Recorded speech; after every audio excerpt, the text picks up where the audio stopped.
Então, o ODS 3 é assegurar vidas saudáveis e promover o bem-estar para todos em todas as idades, o que não diz absolutamente nada, né? É uma coisa bastante... Exatamente, os ODMs eram muito mais objetivos, concretos, focados, os ODS são mais amplos. Claro que dentro de cada ODS tem um conjunto de indicadores que expressam as metas a alcançar e tal. Mas ele, do ponto de vista, é bastante vago, né? Mas, no todo o debate, se reconheceu que a saúde é a expressão e resultado de uma interação dinâmica entre a biologia, o ambiente, os determinantes sociais e econômicos, e que podem e devem ser transformadas a partir de ações intersetoriais, integradas e articuladas. E aí surge a primeira divergência em relação à minha visão, que é isso aqui. A cobertura universal é a chave para a realização de todas as metas do ODS 3, saúde, né? E o tema cobertura universal, que foi um tema incorporado pela OMS, pela OPAS, é um tema do qual nós discordamos radicalmente, né? Na verdade, a nossa posição foi, dos sanitaristas brasileiros do Brasil à época, defender a inclusão do tema dos sistemas universais. Porque cobertura universal, ela tem uma dubiedade que é cobertura do quê? Você pode ter um país com uma cobertura universal, que são os famosos pacotes, né? Ou cestas, né? Então eu vou universalizar, por exemplo, o acesso a um conjunto de vacinas essenciais, né? Ou vou universalizar o acesso à cobertura de screening para câncer do colo de útero, né? Mas isso expressa, de um lado, possibilidades de abrir o mercado para empresas que podem fazer isso, né?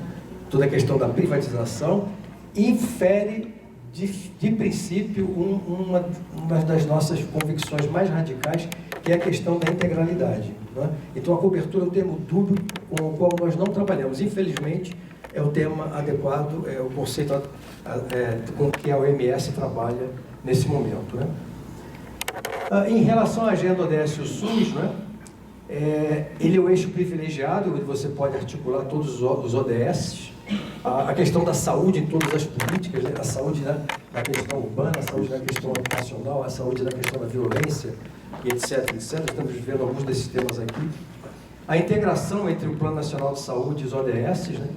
A relação entre saúde e desenvolvimento, é um tema que eu desenvolvi bastante, que é a questão do complexo econômico e produtivo da saúde. A ação multissetorial e o planejamento interfederativo. Como é que você vai fazer essas questões acontecerem de fato no território, na dinâmica da vida, do cotidiano das pessoas, das famílias. Alguns antecedentes importantes, né? Que foi a Rio 92, a Rio mais 20 depois, e a Conferência Mundial sobre Determinantes Sociais da Saúde, que aconteceu no Rio de Janeiro em 2011. O Brasil teve uma grande liderança nesse processo com a nossa Comissão Nacional dos Determinantes Sociais da Saúde. Bom, nós já começamos mal, né? Porque agora em julho aconteceu, nós deveríamos ter apresentado nosso relatório nacional voluntário no Fórum Político de Alto Nível, né? Que aconteceu em Nova York. 47 países, incluindo o Brasil, seriam examinados e o Brasil se recusou a apresentar esse relatório, que já dá, digamos assim, uma sinalização política das dificuldades que o Brasil enfrentará para atingir as metas de desenvolvimento sustentável. Outra questão central, e é evidente, mas é óbvio que o ODS 3, ele interage, né, com vários outros ODS. Então a gente colocou, por exemplo, aqui a redução da mortalidade neonatal de menores de 5 anos, as doenças não transmissíveis, a segurança viária e saúde e ambiente, que interagem com o 2, que é fome zero, o 6, água e saneamento, o 8, trabalho decente, crescimento econômico, etc, etc. Então você tem uma matriz de interação entre o ODS 3 e os outros ODS, que também tem que ser trabalhada. Bom, vamos lá então agora ver todos os subtemas do ODS 3, né? Um a um. Eu quero chamar a atenção que eu fiz o seguinte, para facilitar, eu coloquei em verde aquelas metas que eu considero que o Brasil tem condições de alcançar. Em laranja ou amarelo, eu me confundi um pouco nas cores, me desculpa, mas enfim, vai ser fácil entender. Nós estaríamos numa situação intermediária. E em vermelho, a minha visão de que definitivamente não alcançaremos esses objetivos até 2030. Tá? Em relação à mortalidade materna, apesar do Brasil ainda apresentar, né, uma taxa obscena para o nosso grau de desenvolvimento, que é de 60 óbitos maternos por 100 mil nascidos vivos, né? Houve uma redução importante de quase 60% entre 90 e 2015, né? Mas a meta do ODS é reduzir para 70, só para vocês entenderem a gravidade, por exemplo, da situação, principalmente na África e em alguns outros países da América Latina. Então, esse ODS nós já atingimos, em princípio, mas só para chamar a atenção, que a questão central aqui, e o Brasil poderia estar muito melhor aqui, as principais questões que impactam a mortalidade materna estão ligadas ao acesso e à qualidade do pré-natal e do parto, né? A hipertensão e hemorragia são as principais causas, infecções puerperais e as infecções relacionadas ao aborto também estão envolvidas. Nós temos uma boa cobertura de consultas de pré-natal, mas a qualidade dessas consultas é muito heterogênea.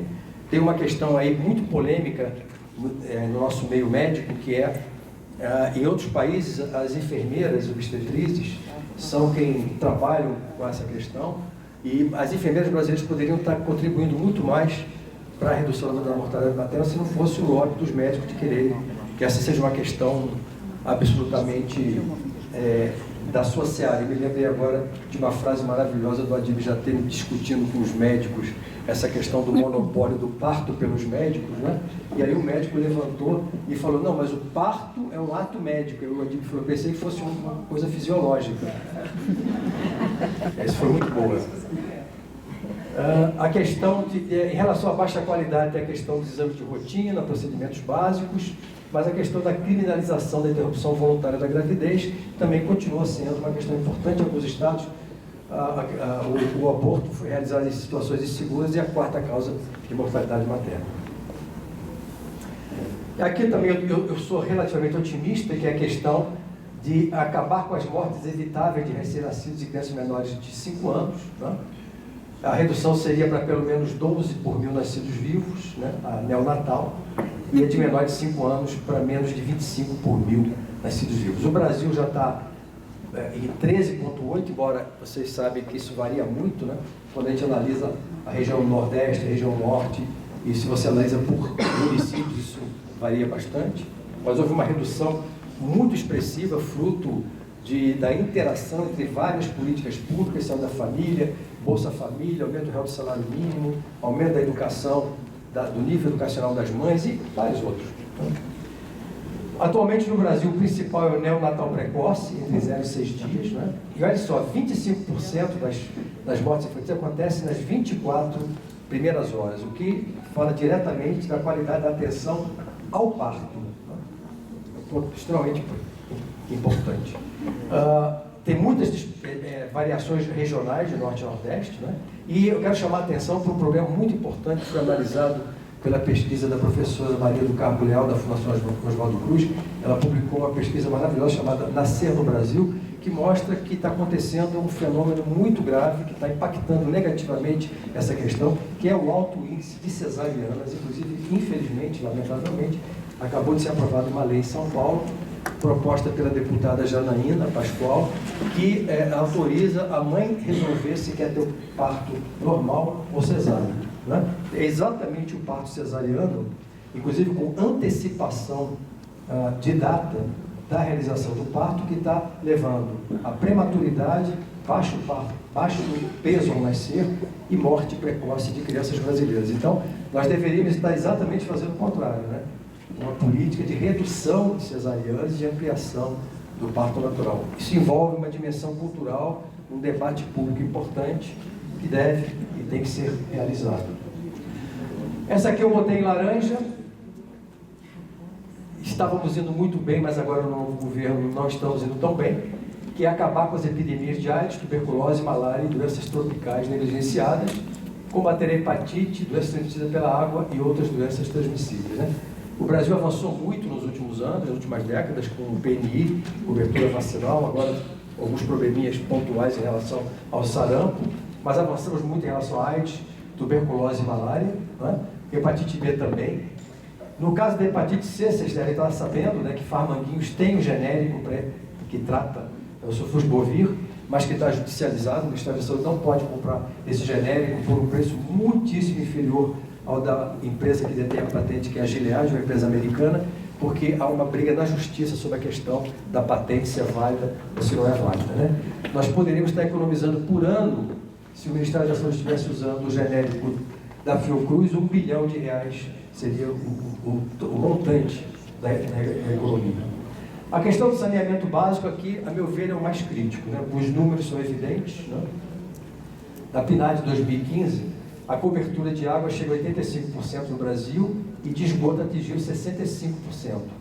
Mas quando você vai por regiões, enquanto na região sudeste a cobertura de água é 92%, na região norte era só de 60% e na região nordeste de 80%. Em relação ao esgotamento sanitário, é mais grave, né? 85% na região sudeste estão cobertos, já na região norte 15%, na região nordeste 37%. E o esgoto tratado é mais grave ainda, né? Ele apenas aumentou de 32,5% para 42,7% de 2007 para 2015. Então, menos da metade do esgoto coletado é tratado. Então, ele é devolvido à natureza, aos rios, ao mar, enfim, in natura. A questão também muito importante, né, do Aedes aegypti, dengue, zika, chikungunya, que está tendo um grande impacto em termos de carga de doença. Tem uma notícia muito boa aqui, que é essa aqui. Já está em fase 3 a vacina brasileira, desenvolvida pelo Butantan, para dengue, e os dados preliminares mostram que ela funciona muito bem nos 4 sorotipos, com alto grau de proteção. Se isso for verdade, se confirmar, nós vamos poder exportar essa vacina da dengue para todo mundo. E a outra questão importante que está avançando muito é a questão de mosquitos geneticamente modificados, o Aedes aegypti modificado, como uma estratégia de enfrentamento, de redução da prevalência do vetor, né? E aqui eu não preciso falar nada, né? Basta ler os jornais e frequentar as redes sociais o que está acontecendo com a questão de AIDS.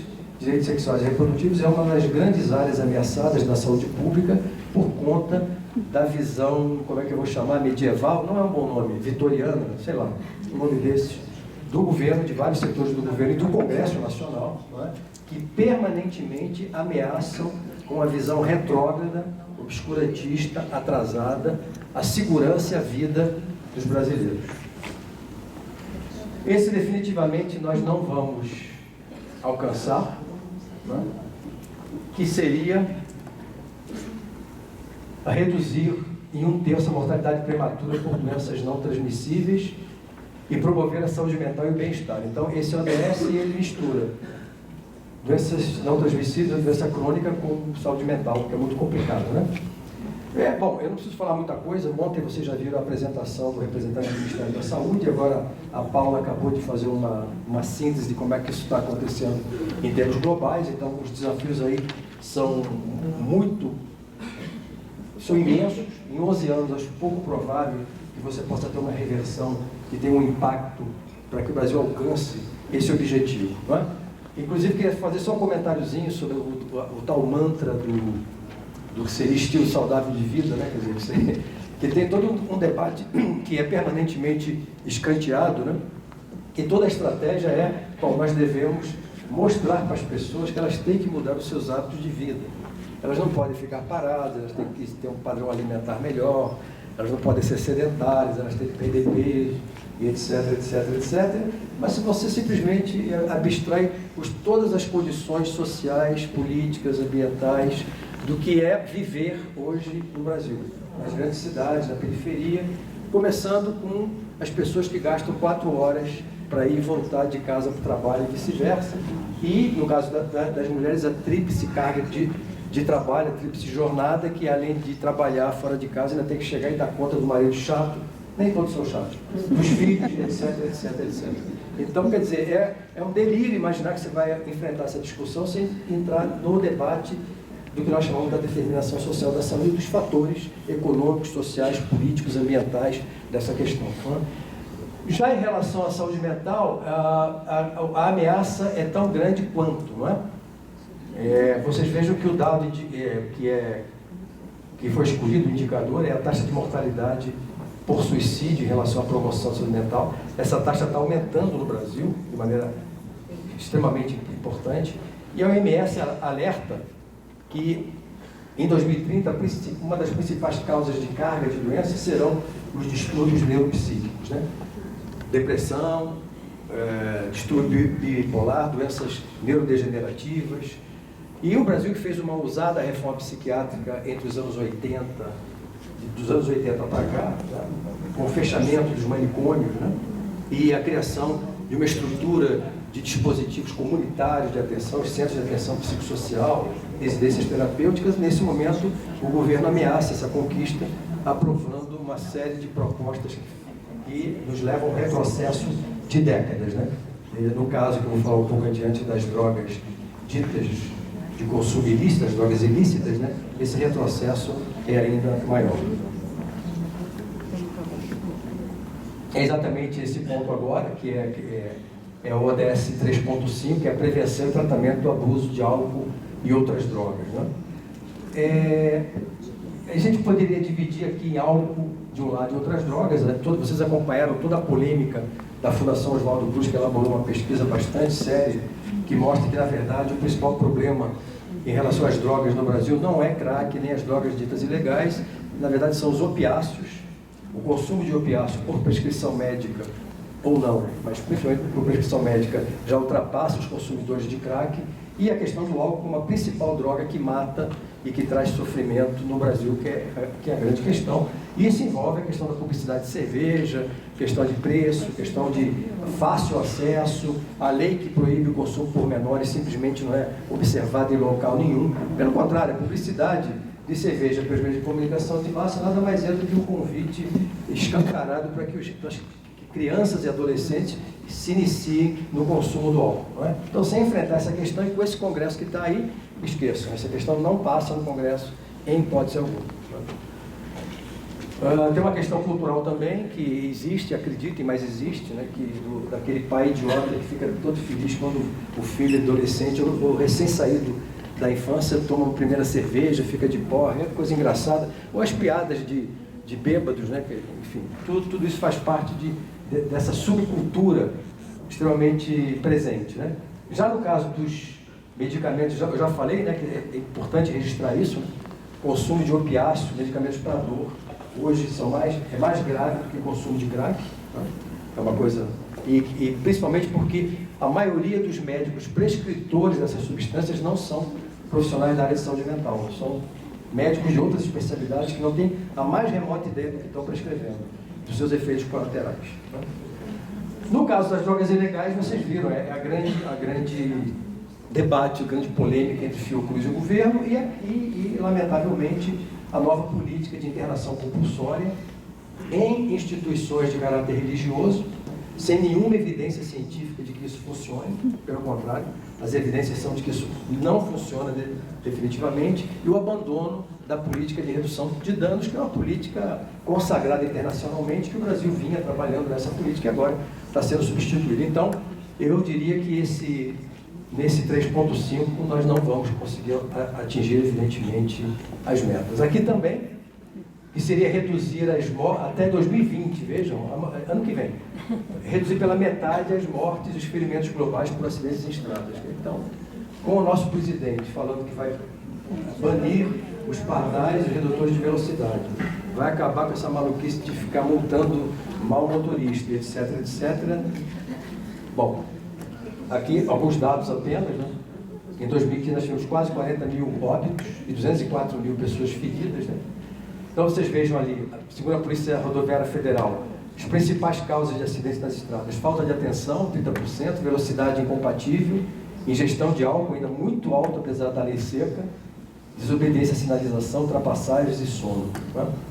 Ou seja, a questão de álcool e outras drogas psicoativas tem um impacto importante, e apesar disso o presidente ataca todos os esforços civilizatórios dos últimos 30 anos com a sua postura irresponsável e criminosa.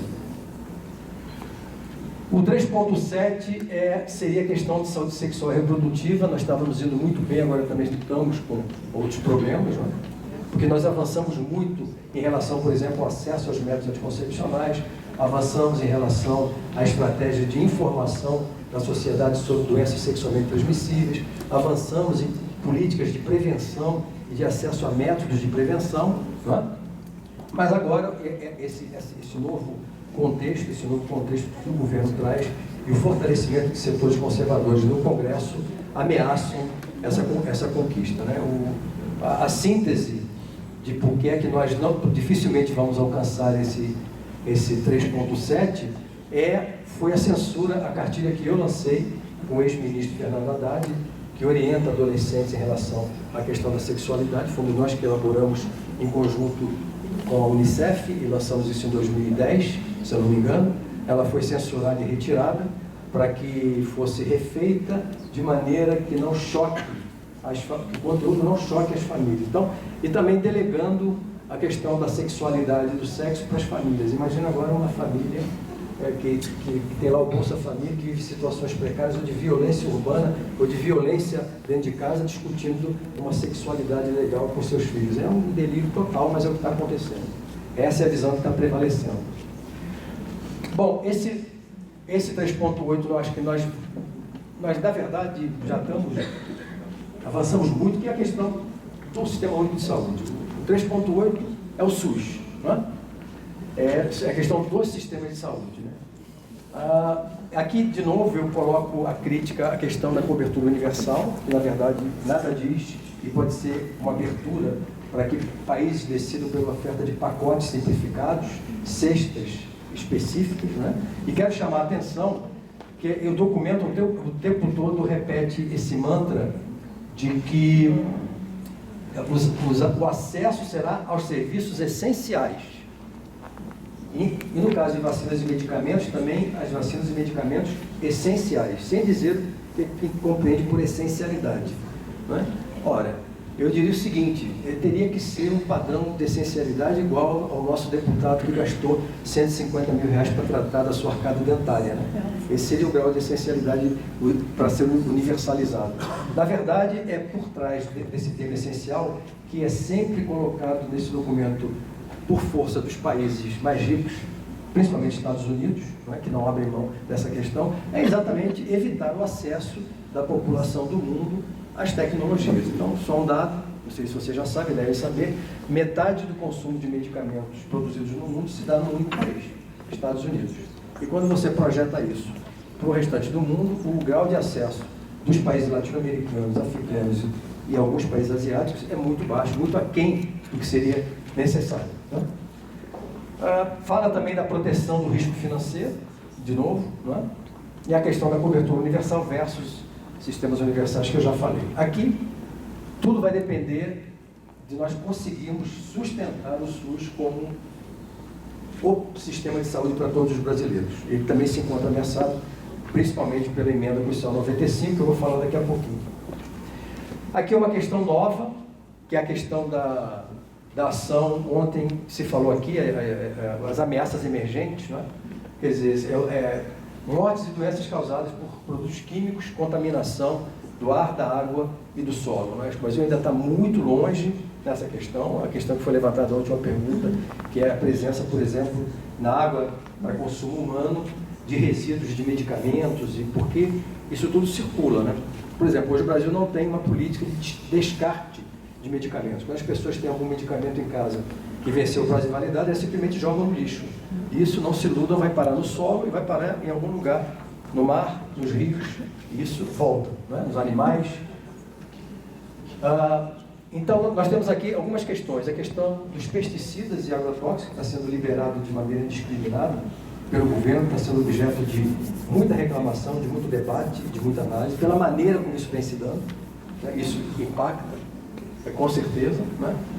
A questão do ar por veículos automotivos, a questão da água, do saneamento ambiental, que nós já abordamos aqui, e o exemplo de Mariana, é um evento sentinela que coloca para nós a urgência desse tema, né?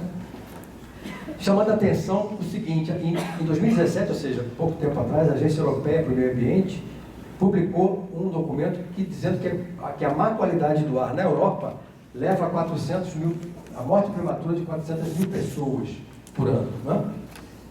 O único dado que nós temos no Brasil é que no estado de São Paulo morrem 11 mil pessoas por ano por questões agravadas pela qualidade do ar em São Paulo, né? Tem um pesquisador chamado Paulo Saldiva, da USP, que é um pesquisador brilhante, que acabou de lançar um documento chamando a atenção de que circular nos principais corredores viários de ônibus na cidade de São Paulo equivale a fumar 4 a 5 cigarros por dia. Sem querer fumar, você já está fumando. Quer dizer, você inala nesse trajeto de ida da sua casa para o trabalho e de volta, nos principais corredores, o equivalente em partículas em suspensão no ar, que seria o consumo, e com impacto extremamente importante. Então, acho pouco provável que o Brasil consiga atingir essa meta até 2030, até pela fragilidade do monitoramento sobre essa questão. No caso do tabaco, que é o 3,9, o Brasil foi conseguido. Ontem já discutimos isso já foi apresentado. É motivo de orgulho para o Brasil, apesar de muita coisa ainda ter que ser feita, mas a própria OMS reconhece a liderança brasileira. Eu acho que é um exemplo muito importante de como é que um conjunto de iniciativas que envolveram a sociedade, os profissionais, organizações não governamentais, políticas de Estado, trabalho do Legislativo contribui para uma performance tão importante. E a vitória é bastante recente da medida desastrada do ministro Moro de propor reduzir o preço, enfim, mas isso vocês já discutiram suficientemente. Bom, aqui é a questão do desenvolvimento e acesso à inovação, para ampliar o acesso. Ele talvez seja um dos mais polêmicos e mais complexos. Na verdade, temos uma estrutura de conhecimento hoje que impede que a maior parte dos países desenvolvam e produzam suas próprias tecnologias em saúde. O Brasil é um dos poucos países do mundo que não se enquadra muito nesse cenário, né? Alguns exemplos, né? Além de nós termos o mais organizado programa de imunizações do mundo, que é o nosso PNI, o Brasil produz no Brasil, em Butantã e Piomanguinhos, 95% das vacinas que usa no PNI. E isso não é realidade em lugar nenhum. Então, o Brasil é o único país em desenvolvimento que tem essa singularidade. E nos últimos anos nós implementamos uma série de estratégias para reduzir essa dependência externa e internalizar, ampliar a capacidade produtiva interna dessas tecnologias. Não se iludam, estão vindo para o mercado uma nova geração de medicamentos, bioprodutos, altamente sofisticados, e só uma elite terá acesso a esses tratamentos pelo seu preço. Não é? Caso mudanças profundas na política de proteção patentária, de política de preço e acesso mude drasticamente. Então, esse ponto trata dessa questão. O Brasil usou uma única vez as flexibilidades TRIPS, com a quebra de patente. Eu faço questão de falar isso porque o ex-ministro Serra, que aliás eu acho que foi um bom ministro, mas ele vendeu o tempo todo, como político hábil que ele quebrou patente de medicamento. Mentira, ele nunca quebrou patente nenhuma. Na verdade, ele ameaçava quebrar patente, aí conseguiu um descontinho e vida que seguia. A única vez que o Brasil quebrou uma patente foi na minha gestão. O presidente Lula assinou o decreto, que foi em 2007, o licenciamento compulsório, que é a quebra de patente do Efavirenz. Foi a única vez que o Brasil fez isso. E também chamando a atenção da nossa potencialidade, quer dizer, em relação à Zika, né? O Brasil foi o único país que detectou que tinha alguma coisa estranha. Por quê?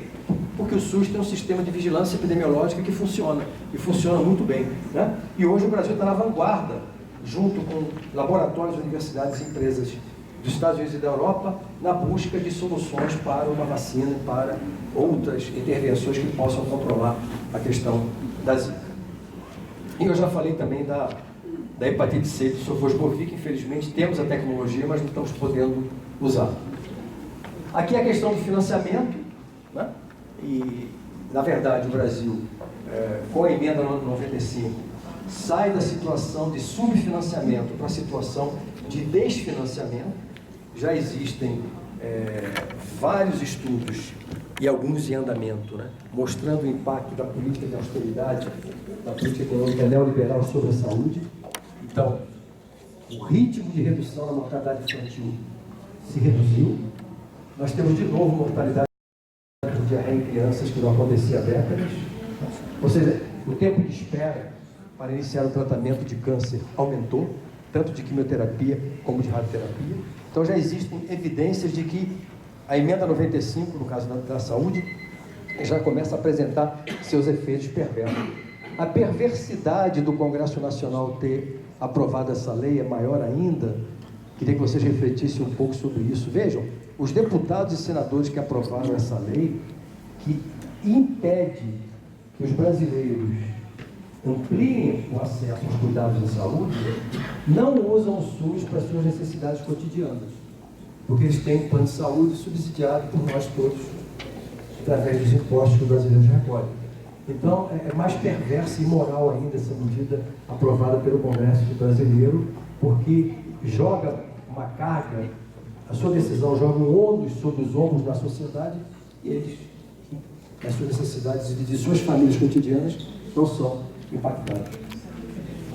Em relação à questão de pessoal, que é outro ponto tratado aqui, o programa Mais Médicos teve um papel muito importante. Milhões de brasileiros pela primeira vez tiveram acesso de maneira mais permanente à presença do profissional médico. Vocês acompanham toda essa polêmica dos médicos cubanos e tal. Parece que agora está se tentando uma saída, mas aqui também a gente ganhou pontos, porque na verdade o Brasil conseguiu ampliar a presença de profissionais médicos em regiões onde até então eles não estavam presentes. Caminhando para o final já, que é a questão do regulamento sanitário internacional, detecção precoce, detecção de agravos. Eu, de novo, dou o exemplo do Zika como um exemplo que mostra que o Brasil, em termos de vigilância epidemiológica e sanitária, está na vanguarda e que, com certeza, nós vamos alcançar esse ODS. Por fim, nós todos sabemos que, para que essa agenda ande, com toda a sua gigantesca complexidade, num país tão desigual, onde a miséria está aumentando, hoje, manchete do Estado de São Paulo, da Folha de São Paulo, entre os países em desenvolvimento, o Brasil é o que tem a pior distribuição de renda, é o mais injusto. Tá? Então, sem uma mobilização da sociedade, a sociedade está meio perplexa e desmobilizada nesse momento. É difícil imaginar que sem uma forte mobilização da sociedade essa agenda caminhe. Eu diria que nesse momento o governo não tem nenhum interesse em que essa mobilização aconteça. Né? Por outro lado, informação, organização, educação, eventos de massa, trabalho solidário, enfim, tentar traduzir dentro de cada ODS ações factíveis e de grande impacto. A verdade, sintetizando aqui para vocês, é que havia até 1 ano e meio atrás, 2 anos atrás, um certo entusiasmo de que o Brasil pudesse caminhar de maneira mais rápida em várias das metas dos ODS, mas com a eleição, a última eleição do final do ano passado, eu diria que, infelizmente, essas esperanças perderam densidade e, infelizmente, acho que a maior parte das metas dos indicadores do ODS o Brasil não alcançará. Tem uma coisa bonita aqui também, um abraço para todos.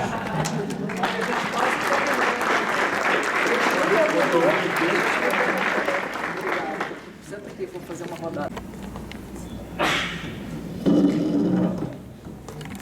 Vamos lá. Começando pelas mudanças na política de atenção primária. A criação da secretaria em si, não tenho nada contra. Eu me lembro até quando eu estava no Ministério, nós pensamos, não foi possível porque isso exigiria uma lei, uma aprovação de uma lei no Congresso Nacional, e, enfim, naquele momento acabou não indo para frente. O problema todo são as questões que estão sendo colocadas. Eu queria chamar a atenção para 2 antecedentes que não tem nada a ver com o atual governo, veio, na verdade, do governo anterior, o governo Dilma, que foi a questão da Dilma e Michel Temer, que vem já de algum tempo, digamos assim, na minha opinião, fragilizando a estratégia da família. Né? O primeiro foi a possibilidade de plantão de médico no Saúde da Família, quando se autorizou lá atrás, porque originalmente, isso para mim é como é que chama? Núcleo duro da estratégia. Né? Ora, no momento que os municípios reclamavam que não tinham condições de manter os médicos estão sempre querendo, digamos assim, faturar um pouquinho mais e, se puderem, reduzir a sua presença num lugar para trabalhar em outro. Ora, médico na estratégia da família é 8 horas, ponto. Não tem o que discutir nem flexibilizar. Quando se aprovou a flexibilização, em que ele poderia dar, sei lá, um número menor de horas, já começou a complicar. O segundo foi no governo Michel Temer, quando se terminou a transferência do orçamento do Ministério da Saúde para os municípios, que era até então definido por um conjunto, por 5 blocos. Né?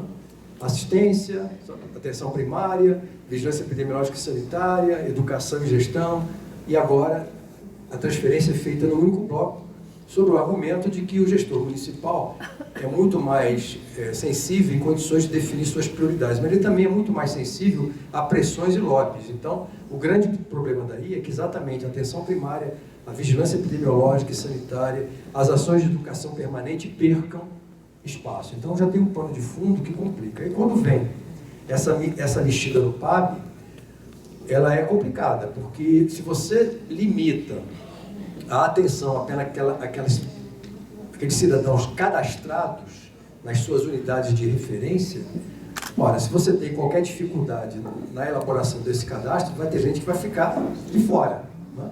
Então você tem aí o risco real, considerando a dinâmica brasileira, de que você tenha pessoas que estejam sendo colocadas, alijadas do acesso. O segundo ponto é a questão de uma possível criação de uma cesta básica, não é? Ou seja, ora, a estratégia da família define com muita clareza quais são as ações, as atividades, né, as políticas que têm que ser implementadas de maneira intersetorial, pela equipe como um todo, de maneira muito clara. Eu não vejo nenhum sentido mexer nisso. Quando você diz, não, mas nós temos que ser mais pragmáticos, é o velho pragmatismo, né, afetando o que está funcionando bem. Não, mas nós temos que definir um núcleo que esse todo mundo tem que fazer. Aí começa o problema. Porque você leva a quê? Que as unidades abandonem uma série de outras atividades que, se não estão nessa lista básica, na prática deixam de existir, deixam de ser realizadas. Ora, se estavam na estratégia anterior, é porque eram importantes e fundamentais. Então, eu vejo o segundo risco. E o terceiro risco, embora eu, particularmente, reconheça no Mais Médicos um impacto do ponto de vista sanitário muito importante, eu desde o começo discordei da estratégia de sua implementação. Eu acho que a engenharia que foi montada que levou a um conflito aberto entre as entidades médicas e o governo e trazer 15 mil profissionais de outro país é complexo, né? Por outro lado, a solução que está sendo apresentada agora, embora aparentemente seja positiva em algumas dimensões, mas tem duas que preocupam. Uma é o fato de que os 2 primeiros anos os médicos não vão ter nenhuma segurança em relação ao trabalho. Eles vão ser bolsistas e vão estar fazendo um curso de especialização. E só ao final desse curso ele vai ser submetido a um processo de avaliação e aí ele entra na carreira se o desempenho tiver sido bom. A gente não sabe se isso vai funcionar ou não. E o segundo é exatamente a criação de uma agência, de uma instituição que ainda não se sabe exatamente como é que ela vai funcionar, para gerir esse programa. Quando, na verdade, eu diria que o governo já tem uma instituição em condições de fazer isso, que é a Fundação Nacional de Saúde, que é a FUNASA, que está esvaziada, que está organizada a nível nacional, que tem uma estrutura, que é um órgão de Estado e que poderia muito bem assumir esse encargo. Os outros foram mais comentários, mas eu acho que imaginar uma convenção quadro para o açúcar, né? Paula vai... Eu diria que é um... me convida que eu topo participar. Agora, vai ser uma pedreira, porque tem as singularidades, as especificidades, mas enfim, mas eu acho que é um tema... Mas o movimento, por que não, pode sim ser começado. Essa questão de subsídio para fast food, o governo acabou de ampliar o subsídio para a Coca-Cola na Zona Franca de Manaus. Então você vê que alguém discutiu isso, o Ministério da Saúde foi consultado? Não. Isso passa lá pelo Ministério da Economia, por um grupo lá, o ministro bate o martelo, se assina e acabou. E o que nos leva a uma outra reflexão, né, que é da transparência, né, e da possibilidade de que a sociedade discuta e interfira nesse tipo de decisão que acaba afetando a saúde como tudo. A tua lembrança aí foi importante, é verdade, é um momento... Aliás, tem uma historinha para contar aqui, que ninguém fala muito, mas o senador Eduardo Suplicy foi uma pessoa, a Tânia sabe disso, foi uma pessoa fundamental na ratificação do acordo, porque ele decidiu fazer uma coisa louca. Eu dirigi o INCA à época, e eu pedi uma audiência ao Suplicy para conversar com ele sobre exatamente a tramitação da ratificação do acordo no Senado. E a conversa foi muito curiosa, porque eu comecei a conversar com ele e notei que ele não estava ouvindo o que eu estava falando. Mas eu continuei falando. Aí, de repente, ele falou: você é médico? Eu falei: sou. É que eu esqueci de tomar um remédio hoje de manhã, eu queria saber se eu posso tomar agora. Qual é o remédio? Então, orientei ele, aí a conversa fluiu. Aí ele me escutou e falou: Temporão, olha só, eu vou fazer uma audiência pública lá em Santa Cruz, lá onde o Chico Xavier produz. Eu falei: como é que é? Nós vamos para o Senado, vai organizar uma audiência pública lá. Não vamos trazer ele aqui, nós vamos lá. E nós fomos lá. Caiu uma tempestade naquele dia, a gente teve a dificuldade de chegar, mas quando nós chegamos, era assim, um cartaz gigantesco: a Convenção Quadro mata. A Convenção Quadro faz pau à saúde. Senador, o vice-governador que abriu fez um discurso batendo pau na gente. Mas ali a gente deu a virada.